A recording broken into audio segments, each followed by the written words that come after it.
ایک دفعہ کا ذکر ہے کہ ایک سلطنت پر ایک بہت مغرور بادشاہ حکومت کرتا تھا۔ وہ اپنی 3 بیٹیوں اور 2 بیٹوں کے ساتھ رہتا تھا۔ ایک دن بادشاہ کا موڈ بہت ہی خوشگوار تھا۔ اس نے اپنے سب بچوں کو بلایا اور سب سے ایک ہی سوال کیا، میرے بچوں بتاؤ تم کس کا دیا ہوا کھاتے ہو اور کس کا دیا ہوا پہنتے ہو؟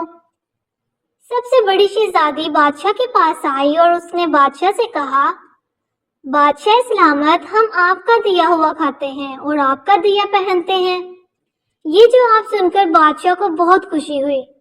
اب دوسری شہزادی کی باری آئی تو اس نے کہا، بادشاہ سلامت، ہمارے پاس جو کچھ بھی ہے یہ سب آپ ہی کا دیا ہوا ہے۔ آپ ہی کی بدولت ہم اس شان و شوکت کی زندگی گزار رہے ہیں۔ اب دونوں بیٹوں کی باری آئی، انہوں نے بھی بادشاہ سے یہی کہا، بادشاہ سلامت، یہ کھانا پینا اور یہ پہننا یہ سب آپ ہی کی بدولت ہے۔ بادشاہ سب کے جواب سن کر بہت خوش ہو گیا۔ اب باری آئی سب سے چھوٹی شہزادی کی۔ بادشاہ نے اس سے بھی وہی سوال پوچھا۔ شہزادی نے جواب دیا، میں اپنے اللہ کا دیا ہوا رزق کھاتی ہوں اور اللہ کا دیا ہوا ہی پہنتی ہوں۔ بے شک مجھے سب کچھ میرے اللہ نے ہی دیا ہے۔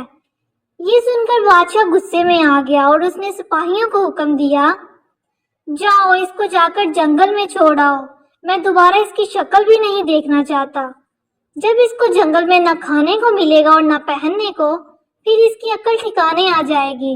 بادشاہ کے سپاہی شہزادی کو جنگل میں چھوڑ آئے، لیکن شہزادی وہاں بالکل بھی پریشان نہیں ہوئی، کیونکہ اسے اپنے اللہ پر پورا بھروسہ تھا۔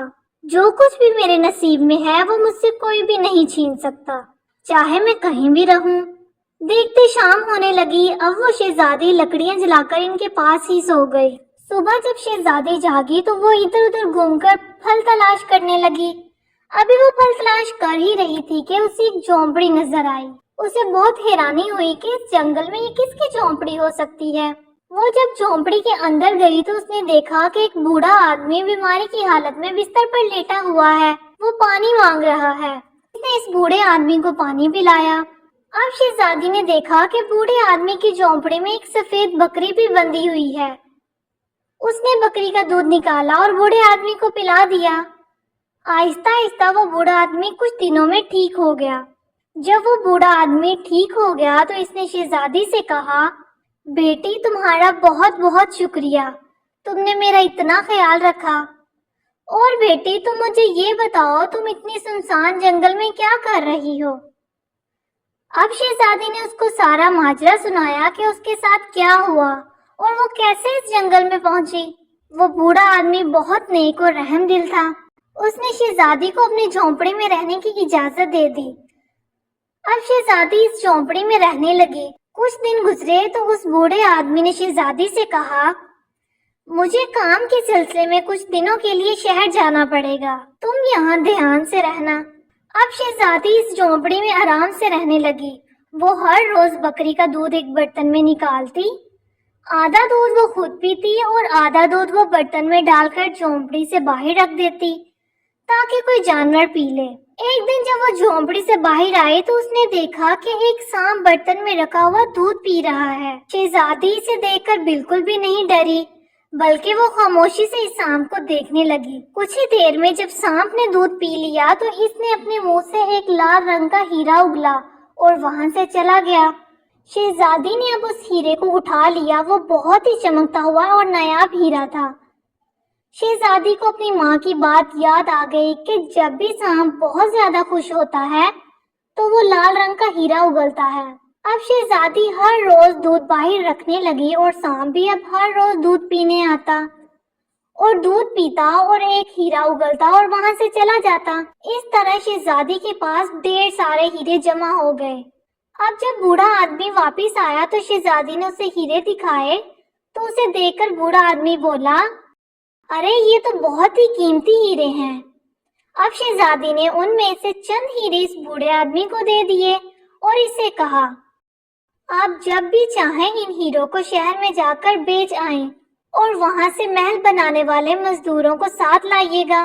بوڑھے آدمی نے ایسا ہی کیا اور دیکھتے ہی دیکھتے جنگل میں ایک خوبصورت محل تعمیر ہو گیا۔ پھر شہزادی نے کچھ اور لال ہیرے دے کر جنگل میں ایک کارخانہ بنوایا۔ آہستہ آہستہ کام کے لیے بہت سے مزدور وہاں بسنا شروع ہو گئے اور دیکھتے ہی دیکھتے وہ جنگل ایک خوبصورت شہر بن گیا اور وہاں شہزادی ملکہ بن گئی اور محل میں آرام سے رہنے لگی۔ شہزادی سب لوگوں کے ساتھ رحم دلی اور انصاف سے پیش آنے لگی، جس کی وجہ سے دور دور تک اس کے چرچے ہونے لگے۔ دوسری طرف بادشاہ کے محل پر دشمن نے حملہ کر دیا اور اس کے دونوں شہزادوں کو قتل کر دیا۔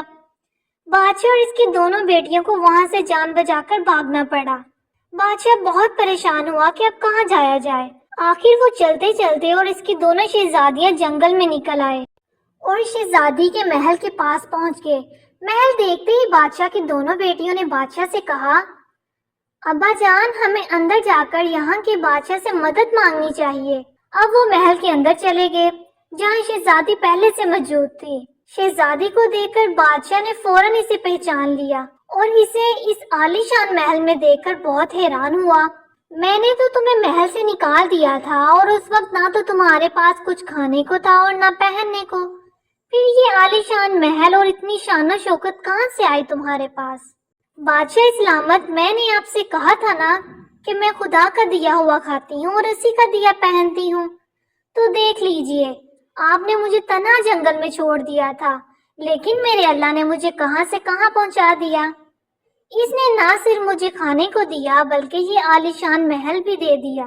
یہ سن کر بادشاہ کو اپنی غلطی کا احساس ہو گیا۔ وہ بہت شرمندہ ہوا اور اس نے اپنی بیٹی سے کہا، مجھے معاف کر دو بیٹی، تم بالکل ٹھیک کہتی تھی کہ سب اللہ کا دیا کھاتے ہیں اور اسی کا دیا پہنتے ہیں۔ میں نے بہت غرور کیا اور دیکھو اللہ نے مجھے میرے غرور کی سزا دے دی۔ میں در بدر گھوم رہا ہوں اور میرے پاس رہنے کو کوئی ٹھکانہ نہیں ہے اور نہ وہ شان و شوکت، سب ختم ہو گیا۔ بادشاہ سلامت، ابھی بھی کچھ ختم نہیں ہوا۔ آپ کی بیٹی کا یہ محل اور یہ سب کچھ آپ ہی کا تو ہے۔ اب سے آپ اور میری دونوں بہنیں میرے ساتھ رہیں گی۔ یوں بادشاہ اپنی بیٹیوں کے ساتھ اس محل میں رہنے لگا۔ اس نے پھر کبھی غرور نہ کیا اور وہ خوشی خوشی رہنے لگے۔ پیارے بچوں، ویڈیو اچھی لگی ہو تو ویڈیو کو لائک اور شیئر کریں اور اس چینل کو سبسکرائب کریں۔